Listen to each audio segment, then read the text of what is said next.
राज्यसभा की सांसद श्रीमती कांता करदम जी, राज्यसभा के सांसद माननीय श्री अनिल अग्रवाल जी, जिलाध्यक्ष दिनेश सिंघल जी, जिला पंचायत अध्यक्ष श्रीमती ममता त्यागी जी, लोकप्रिय विधायक और भारतीय जनता पार्टी की लोकप्रिय प्रत्याशी डॉक्टर मंजू शिवाज जी, चुनाव प्रभारी सुरेश चंद नागर जी, सत्येंद्र त्यागी जी, अशोक माहेश्वरी जी, नीरज त्यागी जी, श्रीमती सुचेता सिंह जी, राजीव त्यागी जी, श्रीमती मोनिका चौधरी जी, श्री रामाश्री शर्मा जी, चौधरी राजपाल सिंह जी, पंजाबी समाज के अध्यक्ष अजय ग्रोवर जी, जगत सिंह दोसा जी, कैप्टन चंद्रपाल सिंह जी, डॉक्टर पवन सिंघल जी और उपस्थित सभी भाइयों बहनों, आज मैं मोदी नगर विधानसभा सीट में भारतीय जनता पार्टी के प्रत्याशी के समर्थन में विशेष रूप से अपील करने के लिए आया हूं।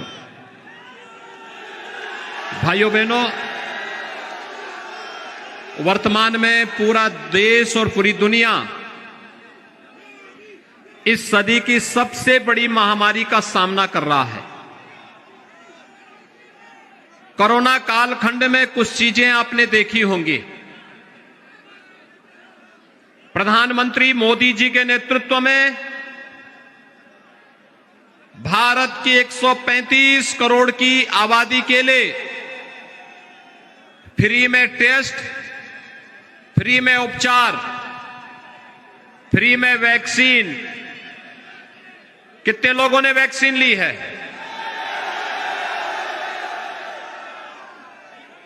ये जो 100% लोगों ने वैक्सीन ली है, तो आप सभी लोगों को, जिन लोगों ने वैक्सीन ली है, उन लोगों तक एक संदेश तो पहुंचा ही देंगे कि जिन लोगों ने वैक्सीन के मामले में गुमराह किया था और कहा था कि ये मोदी वैक्सीन है, भाजपा वैक्सीन है, उनको तो ये बता ही देंगे ना कि भाजपा का वैक्सीन है, तो भाजपा के समर्थन में ही वोट भी देंगे।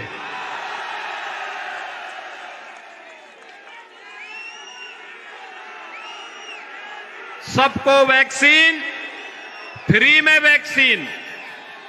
और भाइयों बहनों, भारतीय जनता पार्टी की डबल इंजन की सरकार है, तो राशन की भी डबल डोज हर महीने हर परिवार को उपलब्ध करवाने की व्यवस्था भी भारतीय जनता पार्टी की सरकार कर रही है।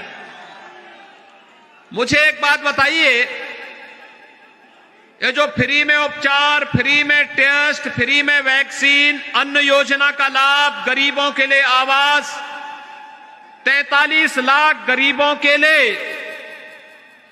एक एक आवास उत्तर प्रदेश के अंदर दिया गया। 2 करोड़ 61 लाख गरीबों को एक एक शौचालय दिया गया। भाइयों बहनों, जो ये शौचालय, बिजली, पुल, सड़क, ये रैपिड रेल, ये 12 लेन का एक्सप्रेस हाईवे, ये डिफेंस कॉरिडोर, ये जितना भी आ रहा है, ये 2017 के पहले भी आ सकता था, लेकिन 2017 के पहले ये जो सपा बसपा वाले आए हैं ना, इनके इत्र वाले मित्र सारा पैसा खा जाते थे। इत्र वाले मित्र गरीब का पैसा और विकास का पैसा आरसीसी की दीवालों में कैद कर देते थे और विकास ठप होता था, गरीब वंचित होता था और पैसा वहां कैद होकर के मां लक्ष्मी उनको श्राप देती थी। लेकिन जब सरकार का बुलडोजर चला और जेसीबी से हम लोगों ने आरसीसी की दीवालों को तोड़ तोड़ करके आज पैसा निकाला है, तो भाइयों बहनों 30,000 करोड़ रुपए की लागत से रैपिड रेल दिल्ली मोदी नगर होते हुए मेरठ तक जा रहा है। जब ये बनेगा तो मात्र 20 से 25 मिनट में आप दिल्ली की यात्रा पूरी कर देंगे। और इसके लिए संघर्ष किया है आपकी विधायक डॉक्टर मंजू सिवाच जी ने, आपके सांसद डॉक्टर सत्यपाल सिंह ने। ये लोग बोलते थे, हम लोग बोलते थे यूपी में 30,000 करोड़ रुपए कहां से आ जाएगा। इन्होंने कहा कि नहीं, राज्य सरकार पहल करे, केंद्र सरकार भारतीय जनता पार्टी की डबल इंजन की सरकार एक साथ आगे बढ़ जाएगी, कार्य हो जाएगा। और भाइयों बहनों, आज एक कार्य हो गया। मैं आपसे पूछना चाहता हूं, 2017 के पहले हम लोग जब 2017 के चुनाव में आए थे पश्चिमी उत्तर प्रदेश में, 2014 के चुनाव में पश्चिमी उत्तर प्रदेश में आए थे, तो 2014 के लोकसभा चुनाव में ये पश्चिमी उत्तर प्रदेश दंगों की आग से झुलस रहा था।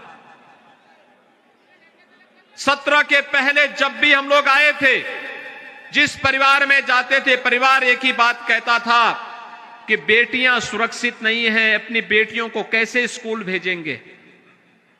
जिसके पास क्षमता रहती थी वह बेटी को दूर कहीं छात्रावास में भर्ती कर लेता था, लेकिन जिसके पास क्षमता नहीं थी वे बेटियां असुरक्षा के माहौल में जीने के लिए मजबूर थी।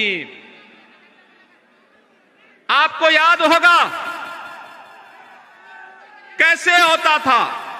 मुजफ्फरनगर में सचिन और गौरव नाम के युवकों की हत्या इसलिए कर दी गई थी, उन्होंने अपनी बहन की रक्षा करने के लिए एक सौदे से पूछने के लिए गए थे कि भाई हमारी बहन को क्यों परेशान करते हो। एक ही बात कहा था, लेकिन भाइयों बहनों, उन 2 निर्दोष नौजवानों की निर्मम हत्या कर दी गई थी। और हत्यारों को बचाने वाले कौन लोग थे? जिन लोगों को हमारी सरकार ने जेल के अंदर ठूसा था। ये वही लोग थे ना, जैसी करनी वैसी भरनी। निर्दोष हिंदुओं की हत्या करते थे, किसानों के घरों पर आग लगाते थे, और इससे ज्यादा शर्मनाक क्या हो सकता है कि भाइयों बहनों, किराना के व्यापारियों को भगाने वाला अपराधी समाजवादी पार्टी का प्रत्याशी बनता है। बुलंदशहर का दंगाई समाजवादी पार्टी का प्रत्याशी बनता है। मुजफ्फरनगर का दंगाई समाजवादी पार्टी का प्रत्याशी बनता है। और सचिन और गौरव जैसे युवकों की और सैकड़ों किसानों की हत्या के लिए जिम्मेदार अखिलेश यादव सरकार के मंत्री को क्लीन चिट देने वाला आपके यहां से उनका प्रत्याशी भी बनता है। इससे ज्यादा शर्मनाक और क्या हो सकता है। भाइयों बहनों, एक हत्या केवल सचिन और गौरव की नहीं हुई थी 2013 में। ये पश्चिमी उत्तर प्रदेश के युवाओं के सामने अपने स्वयं के अस्तित्व का एक संकट आ खड़ा हुआ था, क्योंकि हजारों युवकों के खिलाफ झूठे मुकदमे दर्ज कर दिए गए थे। हर नेता के खिलाफ भारतीय जनता पार्टी व्यापारिक संगठनों और हिंदू संगठनों के हर नेता के खिलाफ, हजारों नेताओं के खिलाफ झूठे मुकदमे दर्ज किए गए थे। उन्हें जेल के अंदर बंद कर दिया गया था, तमाम यातनाएं दी गई, महीनों तक मुजफ्फरनगर चलता रहा, कोई पूछने वाला नहीं था। और आज ये लोग 2 लड़कों की जोड़ी बना करके फिर से आग की यानी उस दंगों की भट्टी में इस पश्चिमी उत्तर प्रदेश को फिर झोंकने की साजिश के तहत आए हैं। और आपको इसके प्रति आगाह करने के लिए मेरी ड्यूटी है, मैं इसलिए आपके पास आया हूं। ये तो हर व्यक्ति जानता है कि दंगाई आज 5 साल में कोई दंगा हुआ? 5 साल में कोई दंगा देखा? क्योंकि दंगाइयों को मालूम है दंगा करेंगे तो बाप दादों की कमाई को सब हम लोग कायदे से वसूली में ले लेंगे और फिर उनके गले में तख्ती लटका करके किसी थाने में भीख मांगने के लिए छोड़ देंगे कि जाओ जान की भीख मांगो। क्योंकि इन दंगाइयों का एक ही यही हाल होना चाहिए कि नहीं होना चाहिए? आप लोग समर्थन करते हैं तो फिर ये लोग किस मुंह से वोट मांग रहे हैं? कैसे ये लोग आ रहे हैं? और भाइयों बहनों, ये लोग विकास की बात कर रहे हैं, इनसे पूछिए तो क्या 2017 के पहले बिजली मिलती थी? बिजली नहीं थी, क्योंकि सपा बसपा तो अंधेरे में रहने के आदी है। क्योंकि हमारी एक कहावत है ना कि चांदनी रात चोरों को अच्छी नहीं लगती। बिजली इसीलिए नहीं देते थे क्योंकि रात्रि में ही किसान के खेत से ट्यूबवेल और पंपिंग सेट चोरी करने के लिए उनको मौका मिल जाता था। गरीबों को अन्न नहीं देते थे, उनके लोग सारा अन्न हजम कर जाते थे। 2017 के पहले समाजवादी पार्टी की सरकार ने वृद्धजनों की, दिव्यांगजनों की, विधवा महिलाओं की पेंशन बंद करके उस पैसे को सपा के नेताओं को देने का पाप किया था। हमारी सरकार आई थी, मैंने कहा ये समाजवादी पेंशन क्या? पता लगा कि समाजवादी पार्टी के कैडर को इन गरीबों का पेंशन दे दिया गया। मैंने उसको कैंसिल किया और 1 करोड़ वृद्धजनों को, विधवा महिलाओं को और दिव्यांगजनों को 12,000 रुपए सालाना वर्तमान में हमारी सरकार पेंशन का लाभ दे रही है। 12,000 रुपए सालाना। भाइयों बहनों, 2017 के पहले किसान तबाह था, नौजवान परेशान था, बेटियां असुरक्षित थी, विकास के कार्य ठप पड़े हुए थे और उत्तर प्रदेश दंगों की आग में झुलसता रहता था। कभी सहारनपुर का दंगा, कभी मुजफ्फरनगर का दंगा, कभी कैराना का पलायन, कभी बुलंदशहर का उपद्रव, कभी मेरठ का दंगा, यही तो होता था। आज गरीब को राशन मिल रहा है। पहले मुख्यमंत्री, सरकार आई थी, मुख्यमंत्री अपना बंगला बनाता था, अपना मकान बनाता था, मंत्री अपना मकान बनाते थे।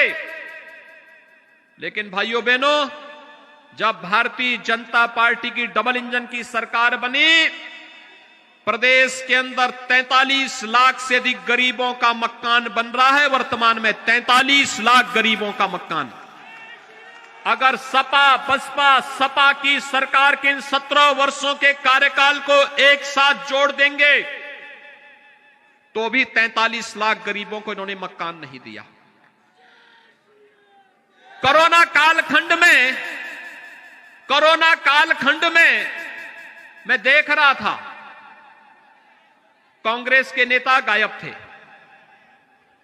समाजवादी पार्टी के नेता होम आइसोलेशन में थे। बहुजन समाजवादी पार्टी को इन चीजों से कोई लेना देना ही नहीं था। केवल भारतीय जनता पार्टी की डबल इंजन की सरकार थी या आपकी विधायक डॉक्टर मंजू सिवाच यहां पे मोदी नगर में जनता की सेवा के लिए यहां कार्य कर रही थी। आपके सांसद आपके बीच में आकर के हालचाल ले रहे थे। भारतीय जनता पार्टी का कार्यकर्ता सेवा ही संगठन है मंत्र को लेकर के एक एक व्यक्ति के जीवन को बचाने के लिए कार्य कर रही थी। जो संकट में साथ नहीं, वह सच्चा साथी नहीं, वह अवसरवादी है। वह हमारा साथी नहीं, वह अवसरवादी है। और चुनाव में अवसरवादियों को सबक सिखाने का भी एक अवसर आपके पास आता है। उनको बताने की आवश्यकता है, उनको ये बताने की आवश्यकता है। कोरोना महामारी में गायब थे, जब सत्ता में थे तो गरीबों का मकान हड़पते थे, गरीबों का योजनाओं का लाभ हड़पते थे, विकास के कार्यों में डकैती डालते थे। आज तो भाइयों बहनों 12 लेन का हाईवे भी बन चुका है। रैपिड रेल 2023 तक बन करके तैयार हो जाएगा। और अब तो हम लोग मेरठ और मोदी नगर के बीच से यहां से प्रयागराज तक 600 किलोमीटर लंबा गंगा एक्सप्रेसवे बना रहे हैं। प्रयागराज की यात्रा करनी हो तो भाइयों बहनों यहां से मात्र 6 घंटे में प्रयागराज की दूरी तय हो जाएगी। यानी 6 घंटे में इस यात्रा को आप पूरा कर लेंगे। और 6 घंटे के अंदर पूरी सुबह 6 बजे निकले, दोपहर में 12 बजे प्रयागराज स्नान किया, हाई कोर्ट का अपना कार्य किया, 2 बजे चले और रात्रि को 8 बजे मोदी नगर में। स्पोर्ट्स विश्वविद्यालय आपके मेरठ में ही बन रहा है, मेजर ध्यानचंद के नाम पर। आज तो विकास द्रुत गति से आगे बढ़ रहा है। समाजवादी पार्टी सरकार का कोई विकास दिखाई देता है क्या? वैसे आप झूठ बोल रहे हैं। समाजवादी पार्टी का एक विकास है, मैं बताऊं, उनके समय का भी एक विकास है। वह सड़क में नहीं, रैपिड रेल में नहीं, खेत के पानी में नहीं, वह विकास है कब्रिस्तान के बाउंड्री वाल में। कहां है? कब्रिस्तान की बाउंड्री वाल में। उनकी सोच कब्रिस्तान की है, हमारा सोच धामों के उन्नयन का है। इसलिए सिकरी माता के मंदिर का भी पुनरुद्धार हो गया है। हमने 700 मंदिर और धामों के उन्नयन के लिए पैसा दिया। जो पैसा एक कब्रिस्तान की बाउंड्री के नाम पे खर्च होता था, आज यही पैसा धामों के विकास के लिए खर्च हो रहा है। जो पैसा पहले दंगाइयों के सम्मान में खर्च होता था, आज उसी पैसे को हम लोग बुलडोजर की मरम्मत करा के तेल भरवाने का काम करते हैं और फिर उसी से दंगाइयों के ऊपर और हिस्ट्री सीटर के घरों पे चलाने का काम भी करते हैं। पहले विकास नहीं होता था, स्वयं का विकास होता था। अब तो भाइयों बहनों विकास भी है और बुलडोजर भी साथ साथ चलता है। और इसलिए भाइयों बहनों मैं आपके बीच आया हूं आपसे कहने के लिए, डबल इंजन की सरकार की यह यात्रा अनवरत अगर चलनी है तो डॉक्टर मंजू शिवाजी जी को आपको भारी समर्थन से, प्रचंड बहुमत से चुनाव जिता करके भेजना होगा। उनके कार्य को आपने देखा है, मजबूती के साथ अपनी बात को लखनऊ तक पहुंचाती हैं। मोदी नगर के विकास की समस्या को उचित मंच पर रखती हैं और विकास और सुशासन के माध्यम से नौजवानों के लिए रोजगार की व्यवस्था हो, नौजवानों के, किसानों के उन्नयन का हो, व्यापारियों की सुरक्षा का हो, बेटियों की सुरक्षा का हो, इन मुद्दों को दमदार तरीके से सरकार के सामने रखती हैं। पेशे से चिकित्सक भी हैं, धोखा देने के लिए और लोग भी आएंगे, लेकिन जिसको पहले जांचा परखा है उसी पे विश्वास करने की आवश्यकता है। क्योंकि पैसे से टिकट खरीद करके और भी लोग गुमराह करने के लिए आएंगे, चुनाव के बाद गायब हो जाएंगे, फिर दोबारा नहीं दिखाई देंगे। और इसलिए भाइयों बहनों धोखे में मत रहना। चुनाव में बड़ी सभाएं नहीं हो पा रही हैं, डिजिटल माध्यम से ही आपके पास स्मार्टफोन होगा, डोर टू डोर एक एक परिवार के साथ संपर्क करिए, और सभी लोगों से संपर्क करके अनुरोध करिए कि पश्चिमी उत्तर प्रदेश में बेटियों की सुरक्षा, व्यापारियों की सुरक्षा केवल डबल इंजन की भारतीय जनता पार्टी की सरकार ही दे पाएगी। ये सुरक्षा सपा बसपा के लोग नहीं दे पाएंगे। इनमें तो प्रतिस्पर्धा चल रही है। प्रतिस्पर्धा इस बात को लेकर के कौन कितने बड़े डकैत को, कितने बड़े माफिया को, कितने बड़े हिस्ट्री शीटर को टिकट दे रहा है। एक प्रतिस्पर्धा चली है और भाइयों बहनों, हमें उस प्रतिस्पर्धा में नहीं पड़ना। हमें तो केवल ऐसी सरकार चाहिए जो विकास भी करा सके, सुरक्षा भी करा सके, दंगाइयों को ठिकाने भी लगा सके और नौजवानों के भविष्य को उज्जवल भी बना सके।